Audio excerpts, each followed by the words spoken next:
Lock Zest is easy. Our thread is in position on the thread spool. We're going to simply take our thread tail and we're going to go to our first number, which is number 1. Slide that thread right underneath that hook.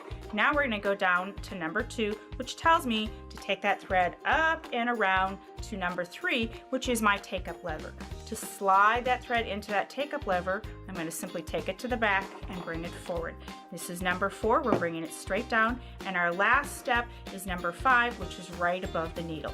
Now we're ready to thread the needle. What I've done is I've clipped my thread, and I'm going to slide it through the eye from front to back. Remember, front to back. And once that thread is in that eye, I can go ahead, grab that thread tail, and pull through. My last step in threading the machine is to pull up the bobbin thread. I've already made sure that my bobbin is in the bobbin case. I'm going to take the hand wheel, rotate it towards me once, and that will take the needle thread down. And if I simply pull, I pull up that bobbin thread, slide both of my threads underneath my presser foot, take them to the back. I'm going to go ahead and close that bobbin cover case.